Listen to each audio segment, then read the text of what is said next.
call content planning, going through, and then this thing just decides to act up on the one day where it's not supposed to act up.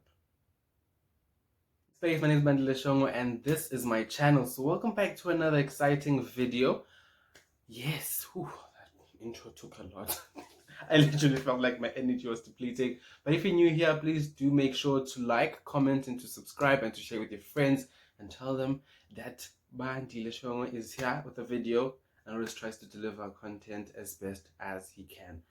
I'm always just doing this for the sake of you guys and for the sake of just, relieving a few things that I need to say, or a few things that I just feel like need to be done. So please do make sure to support and just leave a nice comment down in the comment section for your boy to see it right there. So today's video, I'm going to be sharing my journey through radio. So I know I've promised the story time. Is it story time? I don't know. I'll name it a talk, because it's basically an in-depth discussion.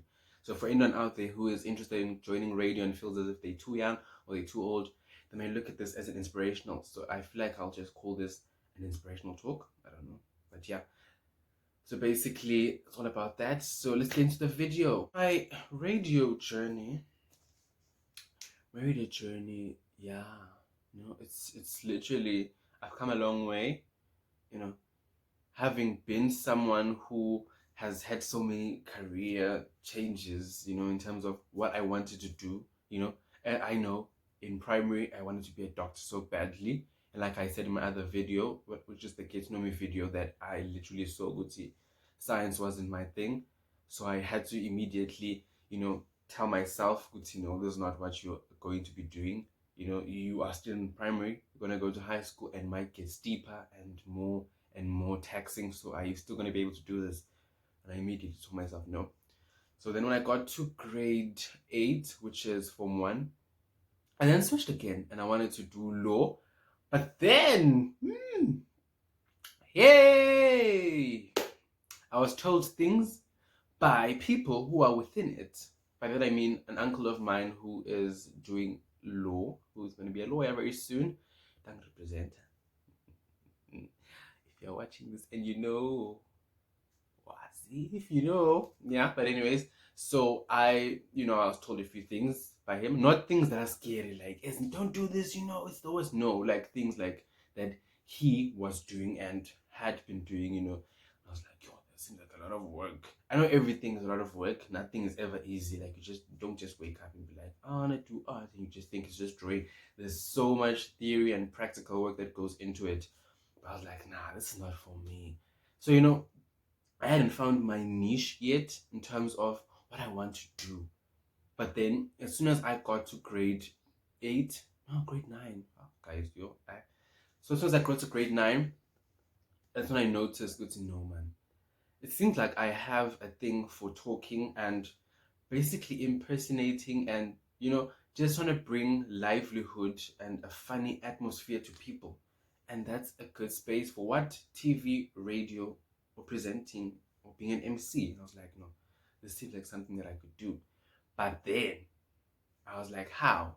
Knowing the type of space that I was into, I was in a country whereby, nothing's wrong with my country, but it's just that when you, as a young person, not my age now, but as a young person that I was back then, you can imagine grade 9, trace back the years, you often just think to yourself, Guti, are they even going to take you seriously? One. Secondly, you don't have a qualification for that.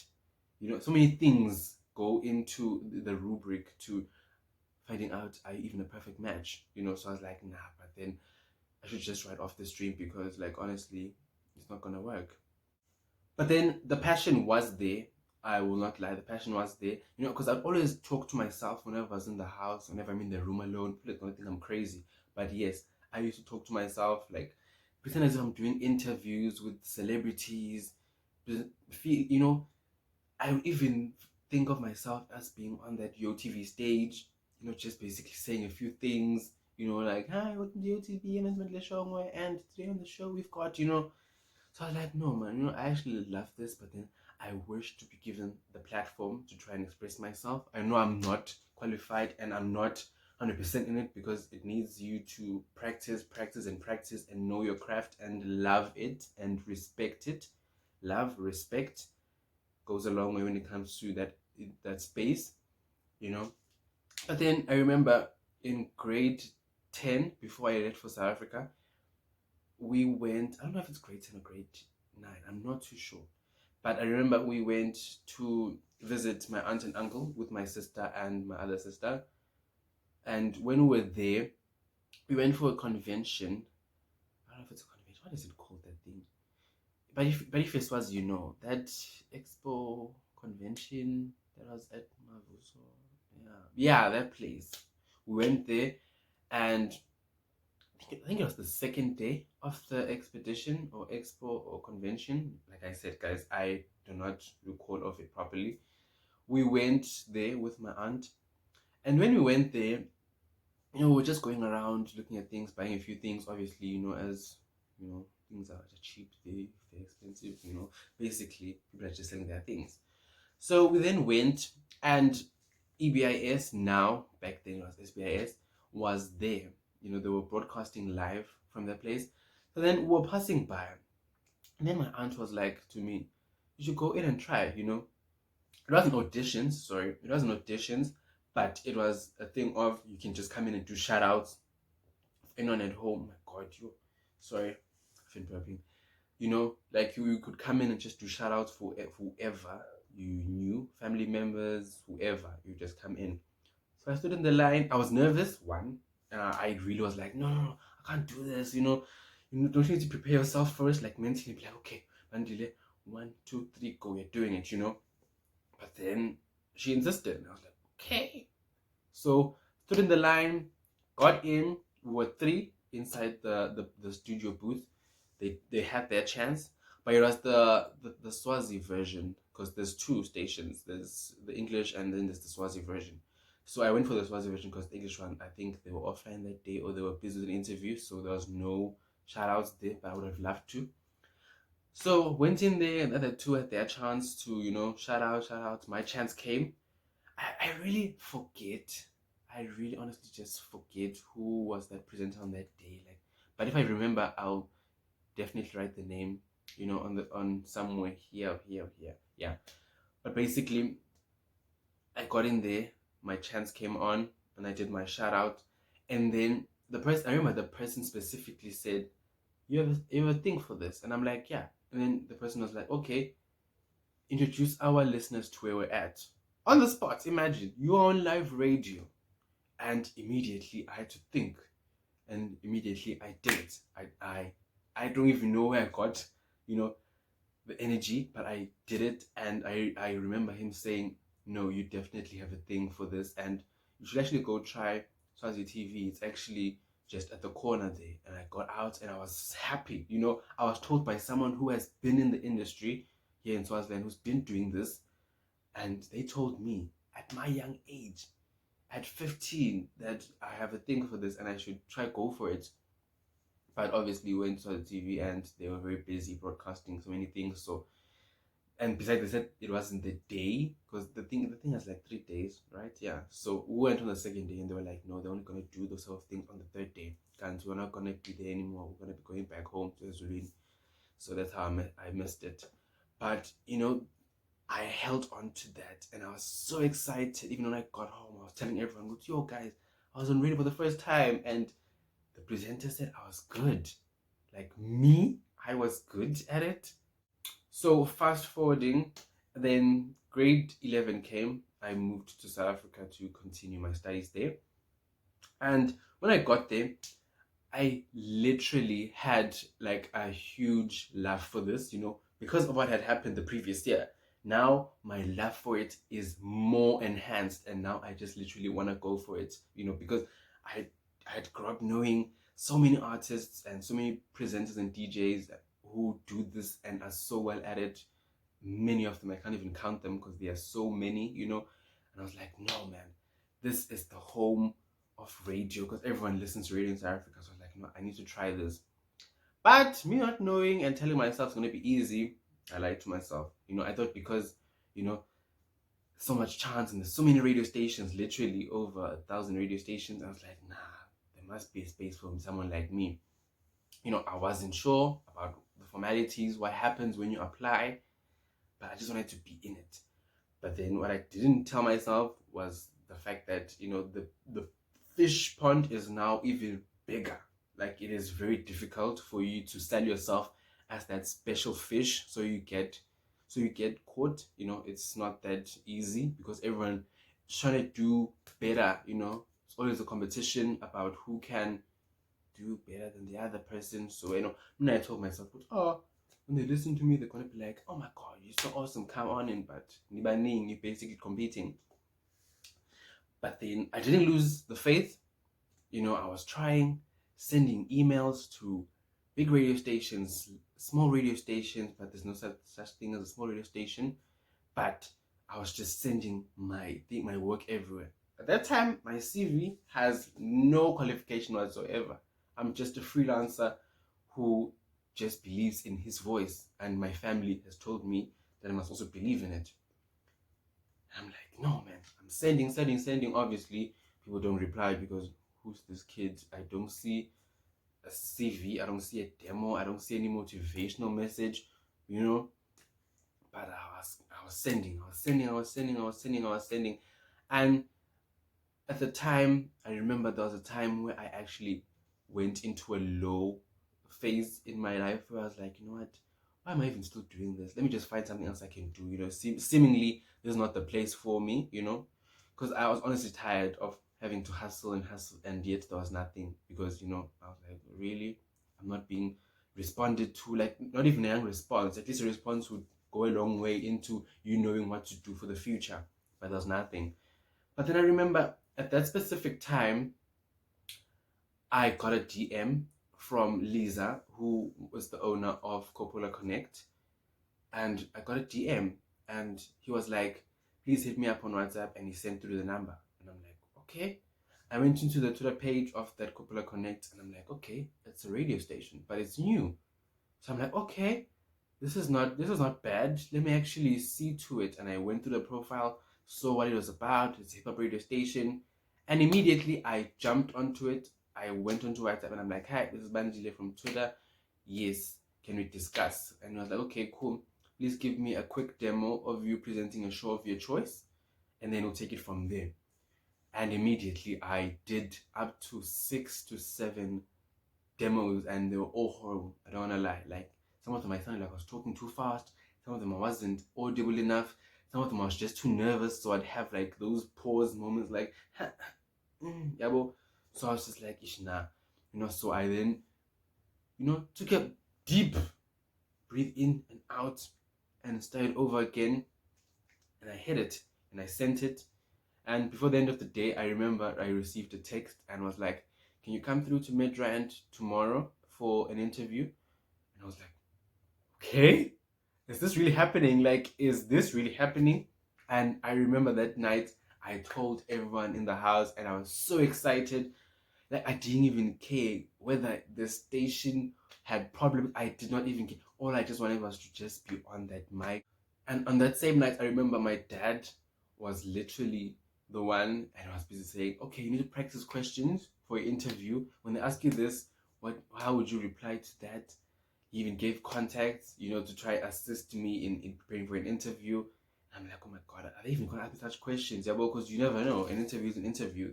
You don't know what to expect. And I practiced. That day I slept.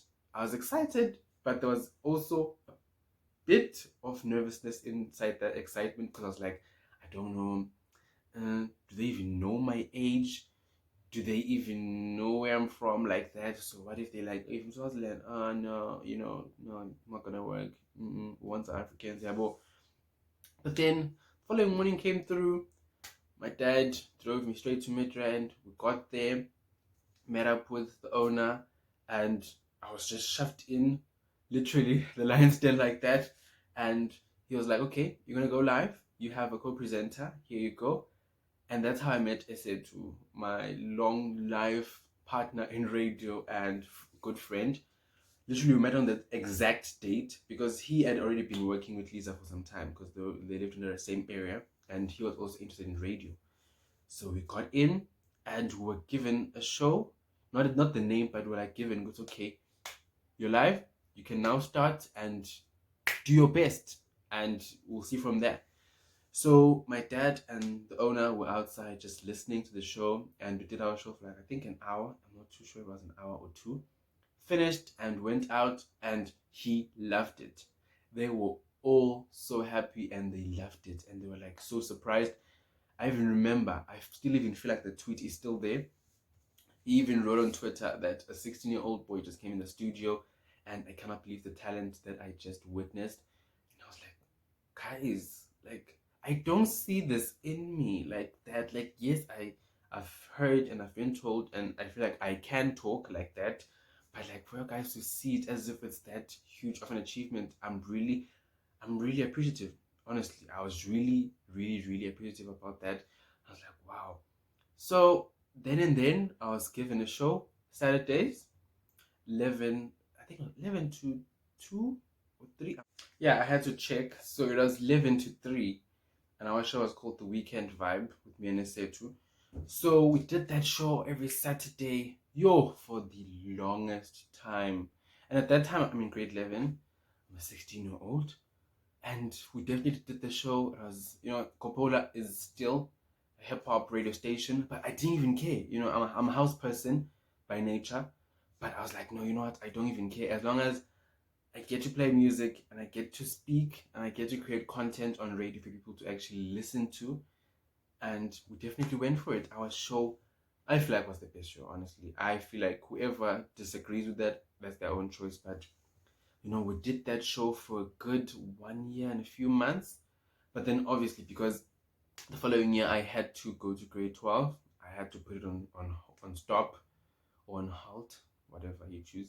So I obviously had to put it on hold because grade 12 has a lot of things. You've got after classes, you've got camps, you've got so many things going on. So I thought radio plus this, I don't have a weekly slot, yes, but still it requires a lot of planning during the week or during the course of a day even, because that's the thing that most people, I don't think, will understand or get. You don't just rock up to the studio and just decide, hello, hi guys, welcome to the show. So today we're going to be talking about, did you even research about that? Because you can't be giving people information that's not facts. One, because now you're doing what? You are misleading the people and you're giving them false information. Secondly, you need to have correctly produced your content. And I'm glad, and that's what Coppola actually taught me. We were actually the producers of our own shows. Everyone there who had their show was the producer of their own show. No one was producing the shows for us. All the technicalities, that was on us. Yes, we had a studio manager and we had Lisa come in and help here and there, but he wanted to promote that independence in us. Which is why if he's not there, or if if the station manager isn't there, you are able to continue the show without any hesitation. So that's what actually taught me how to content produce a show alone and to actually be hands-on. So like I was saying, like for a show you need to do thorough investigation and thorough research for whatever that you're going to be talking about. Whether you're talking about a pressing issue, whether you're talking to you're having an interview, sorry, with someone. Because I feel like you can't interview someone and just say random things. Like you can't just interview them and make them feel like they're not an interview. You need to, for me, I feel bored coming to a place and be like, hey, Bandile, tell us about yourself. Okay, yes, I'm Bandile and I'm here. And I'm a radio presenter, an aspiring TV presenter. Yes, sharp. But what work have you done yourself to actually get to know me? Have you like ran any research across me? Surprise me. Tell me, Guti, I hear in grade 10 you were doing so many sports and you got your first job. Tell us about that. It actually surprises you and actually makes you happy as an interviewee. You are like, oh, okay, this person, okay, come through with the research, something like that. So I feel like if you are interested in going into doing radio, to be presenting, that's the thing that you need to do and you need to know. You need to properly be able to research on whoever you're interviewing and properly conduct a research for whatever topic you want to be speaking on, and so that you have a thorough backbone and stand for whatever you have researched on or have experienced on. So like I said, ran that show for a year and a half, I think. you know. But then matric came in and I had to put a stop to it. I finished my matric, I passed, but then I had to come back to Swaziland. So basically that show was canned like that. But I was still excited and I was very grateful, and I'm still grateful for the opportunity that Lisa gave to me and Esetu. And I was like, you know what? What's the way forward for Bandile? What do I want to do? Like, I really, really don't want to stop here. I don't want it to just be like, we did one show and that's it. Like, really, is that where you at right now? So I really wanted something. So 2020 was a year filled with hustling, you know, with the assistance and help and huge help from my family, more or less, more of my uncle and aunt, you know. They've been a huge pillar and a huge, I don't know how to even put it, you know, they've been doing so much work, you know, driving me around to places. So I'm really, really grateful. So 2020 was just a year filled with all that, but then nothing came up. But it's fine, you know, getting a few rejections here and there, getting a few responses that aren't, you know, promising, but it's fine. 2021 came through and another chance was given, you know. My uncle would literally send me texts at night and be like, I need a demo for this and this, can you do it? And sometimes if it's not too late, I would just immediately prep myself and immediately do it. Or sometimes I'd have to wake up in the morning and do it. But because I literally had that drive and wanted this, I literally would do it. So then I got a text, I think it was mid-February, and he was like, okay, there's a potential person who started a radio station and would like you to do a demo for a show. I want to make him listen to it. I'm like, okay, that's fine. I did the demo, was sent, and the person loved it. And my uncle was like, okay.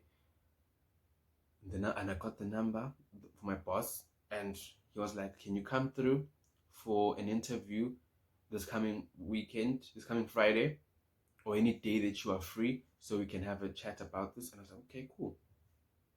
So I went on a Friday there.